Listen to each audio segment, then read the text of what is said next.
पूर्व सांसद सह जाप अध्यक्ष पप्पू यादव ने सारण जिला के अमनौर में स्थापित विश्व प्रभा सामुदायिक केंद्र के भवन में पहुंच वहां मौजूद दर्जनों एम्बुलेंस के जनता को समर्पित नहीं किए जाने पर बड़ा सवाल खड़ा किया है। पप्पू यादव ने कहा कि भाजपा के प्रवक्ता संबित पात्रा क्या इसका जवाब देंगे। हम आपको बताते चले कि पटना से सिवान जाने के क्रम में छपरा के भाजपा सांसद राजीव प्रताप रूढ़ी के पैतृक गाँव में उनके सांसद कोष से पंचायत एम्बुलेंस सेवा योजना के तहत दर्जनों एम्बुलेंस को खरीदकर उसे विश्व प्रभा सामुदायिक केंद्र के परिसर में रखे जाने की सूचना पर जाप अध्यक्ष वहां पहुंचे और टेंट तिरपाल से घेर कर रखे गए एम्बुलेंस को कोरोना काल में सदर अस्पताल में नहीं दिए जाने और कोरोना काल में एम्बुलेंस के लिए तड़पते तरसते लोगों को उपलब्ध नहीं कराए जाने का अपराध करार देते हुए जांच की मांग की है।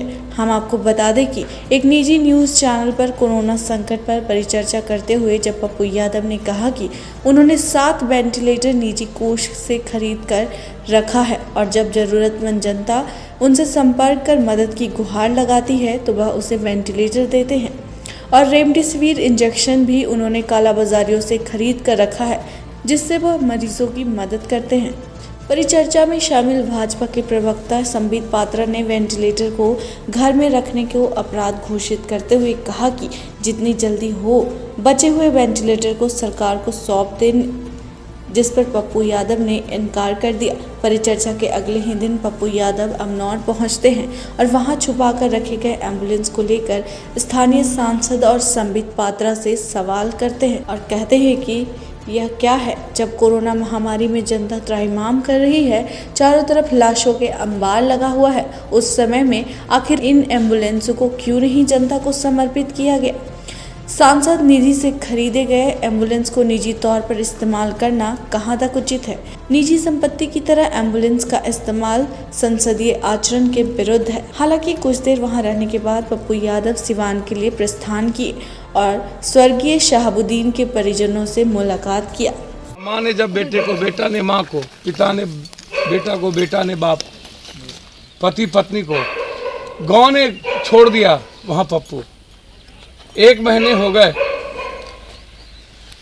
इन मृत लोकतंत्र की मृत और आत्ममुग्धी सरकार, लोकतंत्र को मार देने वाली, और ये नेता जो रावण, कंस और यजीत से भी ऊपर और जल्लाद लोग बैठे हैं, ये क्या है?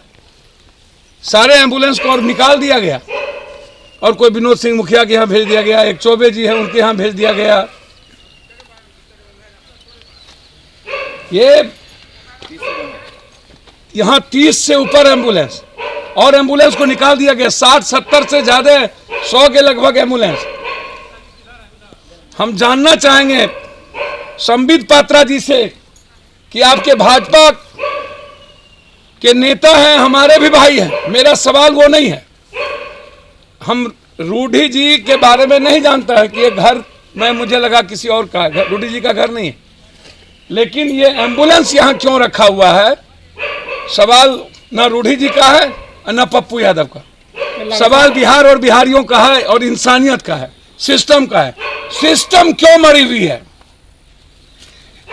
100 एम्बुलेंस जो लोगों के लिए काम कर सकती थी, इसको पटना में लगाते, छपरा में लगाते, सिवान में लगाते, सिवान की जनता को फ्री करते। क्यों 18 रुपया किलोमीटर?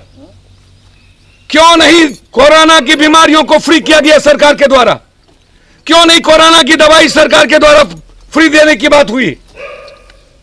कोरोना के समय 5 लाख का बीमा क्यों नहीं?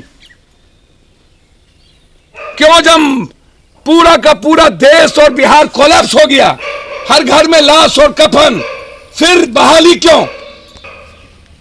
मैं इंक्वायरी की मांग करता हूं और यहां के सिविल सर्जन पे अविलंब कार्रवाई होनी चाहिए, मुकदमे लगने चाहिए कि ये एम्बुलेंस यहां क्यों।